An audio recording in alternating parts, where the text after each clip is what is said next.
Et bonjour à tous, on se retrouve pour une lecture de La Nef des Fous. Je sais, je suis sur ma page YouTube et vous n'êtes pas nombreux à regarder la vidéo, mais il y en a quand même que ça intéresse. Donc moi je joue le jeu et puis ça me change les idées aussi à moi de le faire parce que toujours aborder des thématiques ou sociales ou sociologiques ou politiques. Des fois, j'aime bien me détendre avec une bonne lecture et si je peux le partager avec d'autres personnes, ça me fait plaisir. Voilà, donc je le fais. Où j'en étais? Voilà. Donc, le texte où on s'est arrêté et qu'on va lire aujourd'hui.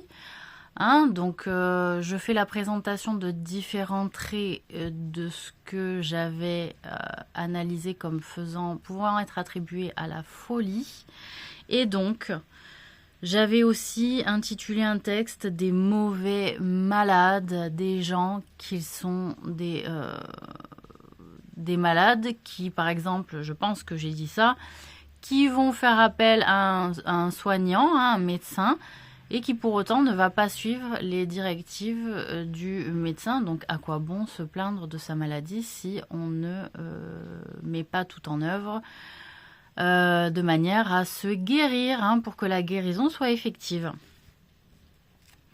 Alors, Durer nous dit « Qui gît malade dans son lit, mais n'écoute le médecin, s'il va plus mal, tant pis pour lui. » Donc, je vous montre la gravure à l'époque.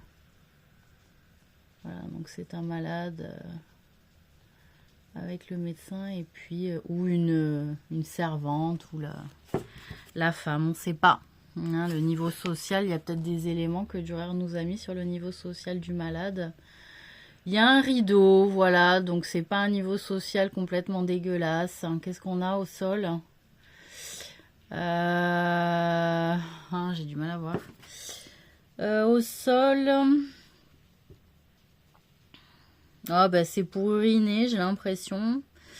Ouais, de quoi? Je pense qu'il faut se fixer sur le lit avec le rideau, ce qui était toujours un petit signe de richesse, un petit lit à baldaquin, même si la maison était parfois sommaire et puis pas très riche de l'intérieur ni de l'extérieur d'ailleurs. Des mauvais malades. Il est un fou qui ne comprend qu'un docteur ne veut que son bien. Ah oui, parce qu'il y a des personnes qui se méfiaient du médecin qui faisait venir à la maison. C'était bien pratique pour les médecins de se déplacer et de ne pas arriver à soigner. Ça faisait pas sa réputation. Qu'un docteur ne veut que son bien et qu'il doit bien suivre la diète que le docteur lui a prescrit et prendre pour vin de l'eau claire. Il agit contre le bon sens. Et oui, parce que généralement, c'était pas compliqué pour soigner les gens à l'époque. Il suffisait d'arrêter un peu de boire le vin et les viandes grasses et la personne se serait sentie mieux plus rapidement. Donc c'est pour ça qu'on parle de diète. Ouais, c'est un peu long. Qui plutôt ses plaisirs ne laisse qu'on ne l'ait emporté sous terre. Pour écourter la maladie, prenons le mal à son début. On boit plus longtemps la potion quand le mal a pris le dessus, c'est-à-dire la potion du médecin qui avait pas bon goût en général, et donc on la prend plus longtemps si effectivement on ne se soigne pas. Et qu'on va bon train encore dans les mauvaises habitudes, on va prendre la potion, puis la potion, elle va plus rien faire. Parce qu'on mélange le vin avec la potion, la nourriture riche avec la potion, etc. Donc il y avait beaucoup de gens qui se plaignaient, mais qui faisaient ce genre de régime-là, ça ne servait à rien. On boit plus longtemps la potion quand le mal a pris le dessus, c'est-à-dire on ne laisse aucune chance à la guérison. Lorsque l'on veut guérir bien vite, qu'on mette la plaie au docteur, qu'il en écarte les deux bords, qu'on souffre la sonde en la plaie, qu'on la couse, la lave et panse et qu'on lui taille dans le vif afin de garder la vie sauve, rester l'âme attachée au corps, un bon docteur reste au chevet de son patient fût-il mourant.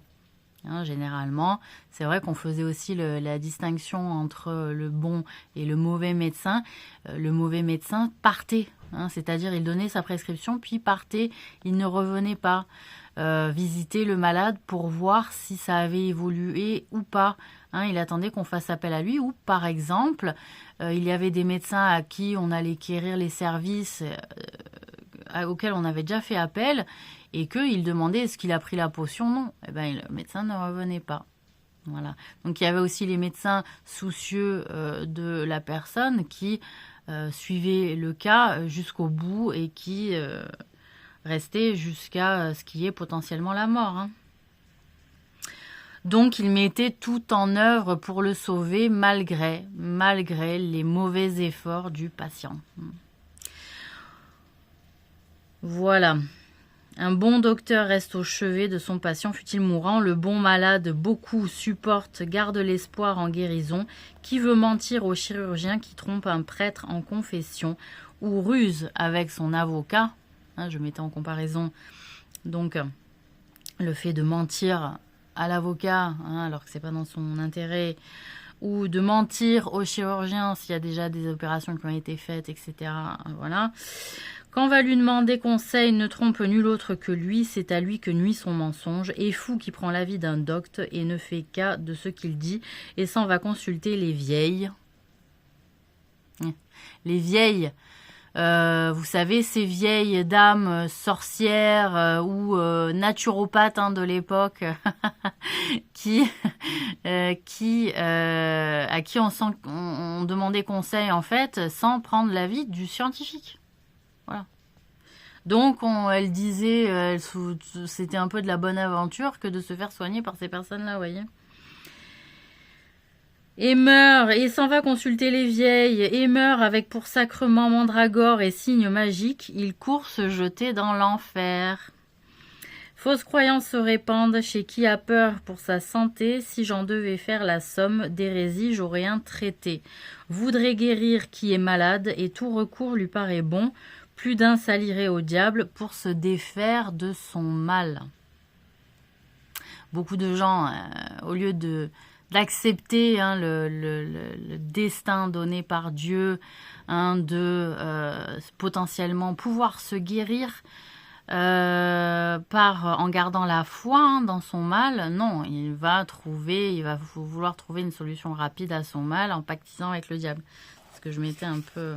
Donc, si de par là lui venait l'aide sans risque de plus grand péril, un tel fou pervertit son âme, qui contre Dieu veut guérison et contre vraie sagesse espère s'instruire et bien être avisé. Loin de guérir, il perd la tête. Et oui, c'est le risque. Hein.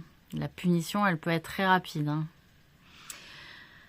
Donc, loin de guérir, il perd la tête. Point sage, mais un vilain fou. Il s'enferme, hein, parce qu'il y a des fous sages. Hein, moi, c'est ce que j'avais constaté. Des gens un peu qui prennent la vie avec légèreté, mais avec bonne intelligence et finissent, malgré tout, marginal, atypique, mais sage. Et puis, il y a des gens qui finissent vilains fous et qui n'apportent aucune sagesse au monde. Hein.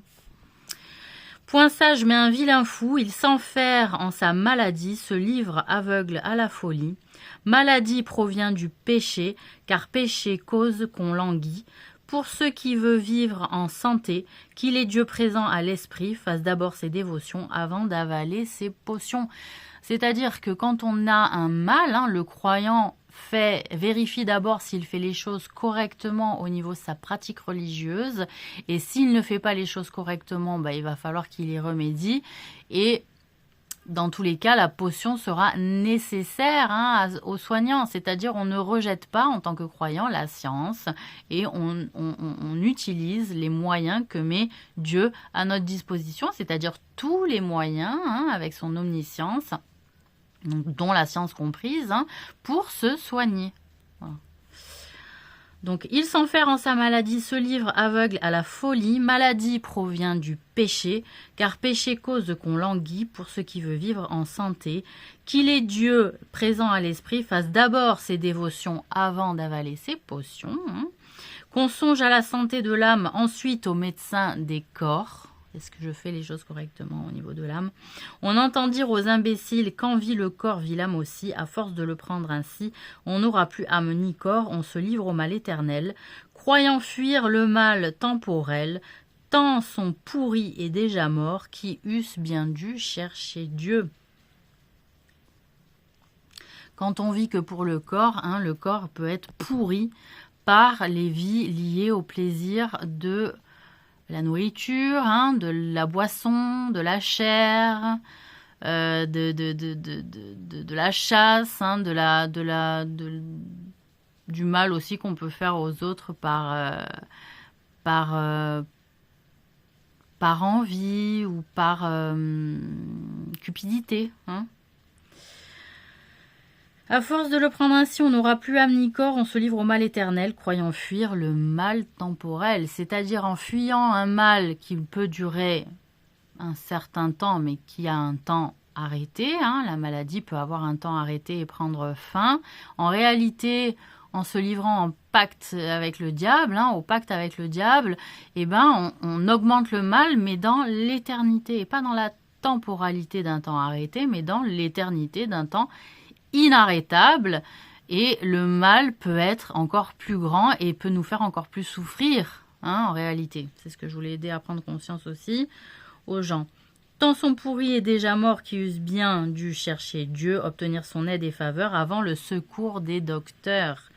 Croit-il donc vivre sans sa grâce, parce qu'on le sait, la maladie est un vecteur pour purifier ses péchés, et que si ces péchés sont liés à l'âme, à la maladie de l'âme, au fait de ne pas pratiquer correctement, sa part spirituelle en tant qu'être humain, cela crée des maladies, et on a peut-être fait beaucoup de péchés qui vont être lavés par la douleur qu'on va ressentir au cours de cette maladie. Croit-il donc vivre sans sa grâce? Il meurt l'âme endommagée. Ça, c'est pas bon. Pour l'élévation de l'âme et le départ de l'âme pour son voyage, le fait qu'elle soit endommagée va peut-être la soustraire à l'immobilité. À l'immobilité. Donc, si Maccabée avait pris Dieu pour allié au lieu des Romains, suivant sa première intention, il eût vécu bien plus d'années. Ézéchias serait mort plus tôt s'il n'avait recouru à Dieu et obtenu que Dieu consente à allonger ses ans de vie. Manassé, sans sa conversion, Dieu ne l'eût plus voulu entendre. Le Seigneur a dit à l'infirme paralysé sur son grabat, « Sois pur, ne sois plus fou et va, et rien de mal ne t'adviendra. » Plus d'un malade fait serment de vouloir réformer sa vie. On dit de lui l'homme a guéri, mais il est bien pire qu'avant. Et s'il croit avoir berné Dieu, pire ulcère il aura sous peu. Donc ça veut dire que de grands personnages d'histoires, de fables aussi, de contes, mais aussi d'histoires du passé, en se remettant à Dieu, ont gagné des années de vie, ont reconnu le mauvais chemin qu'ils avaient pris, et que en devenant plus humble vis-à-vis de la question divine, de la divinité, du Dieu supérieur à tous, ils ont gagné leur destin, leur destin nouveau qui s'offrait à eux et sans maladie. Alors oui, pour les exemples que je prenais donc justement sur ces personnages et ces personnalités, en réalité j'avais lu énormément, et à chaque fois j'avais pris note des personnages qui m'avaient intéressé concernant le fait qu'ils avaient été confrontés à la question de leur destin, de Dieu ou pas, et de leur croyance, de leur foi. Et de fait, j'avais pris tous les exemples où Dieu avait gagné leur foi, où ils avaient péri en ne choisissant pas aussi la foi de Dieu, où ils avaient échoué. Tous les exemples qui étaient en lien potentiellement avec une leçon de Dieu divine, j'avais noté les noms de mémoire, où à partir du moment où j'avais commencé à vouloir faire ce travail-là, à partir du moment où j'avais lancé cette idée dans ma tête, je prenais note au cours des lectures que je Donc ça a été un travail comme ça hein, que j'ai fait, où je prenais note des personnages, des vies de personnages et des événements qui m'ont intéressé et des issues aussi de leurs histoires. Et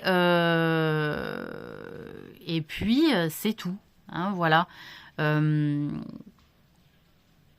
Donc j'ai pris note et à chaque fois quand j'écrivais donc la Nef des Fous, j'avais un long papier hein, où j'avais noté tous les noms, j'avais répertorié toutes les personnalités, puis je barrais au fur et à mesure des personnalités qui avaient été énoncées, où l'exemple était sorti dans mon travail et où je pouvais l'utiliser et donc je pouvais prendre un autre personnage jusqu'à ce que j'arrive à avoir tout barré et le livre avait pris fin comme ça, et c'est monté comme ça en fait, hein, voilà. Alors, le texte a été un peu long, donc on est à 14 minutes, et donc je vais m'arrêter là. À moins que pour le plaisir, vous en vouliez un autre. Et on peut aller jusqu'à 20 minutes. Bon, on va en lire un autre, et comme ça, donc, ce qui s'appelle de dévoiler ses plans.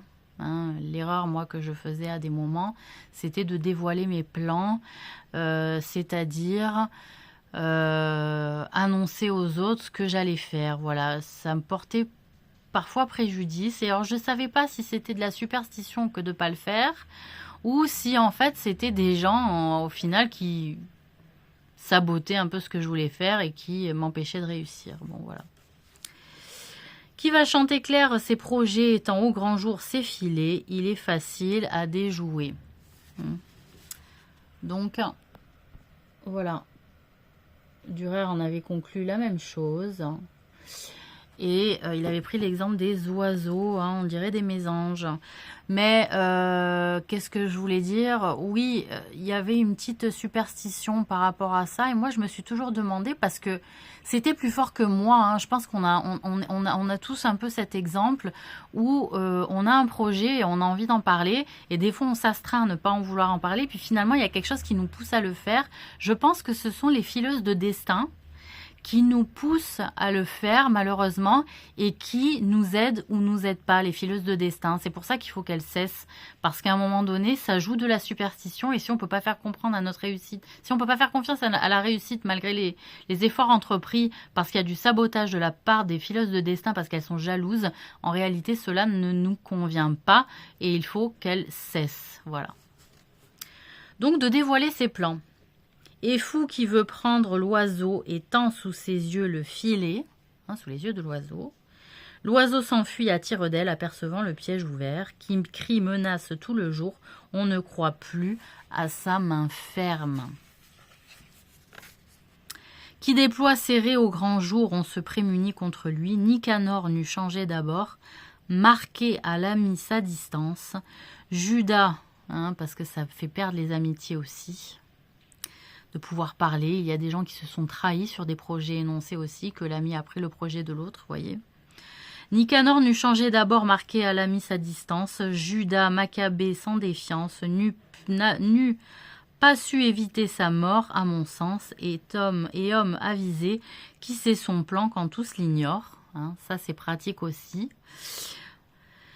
Et peut ainsi se garder, sauf de nos jours, bien des indiscrets vont se mêler partout d'affaires où le miel couvre les épines. Vrai, je ne loue pas la sagesse de qui ne sait cacher son plan. Projet de saut, plan de galant, cité bâtie sur site haut, paille qui bourre les sabots, tous les quatre se voient bientôt. Le gueux préserve ses secrets, on porte au loin tous ceux du riche, ses domestiques les trahissent et les colportent sans tarder.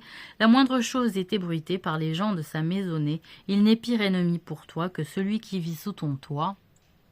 De lui on ne se défie point, qui nous perd de corps et de bien. Bon, je crois que là c'est assez clair. Après, je voudrais reprendre juste le petit passage où je dis tous les quatre se voient bientôt, c'est-à-dire de qui ne sait cacher son plan.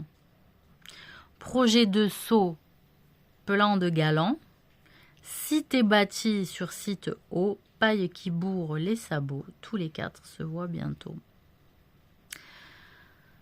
Donc, il y avait le sot, le galant, le roi et le chevalier.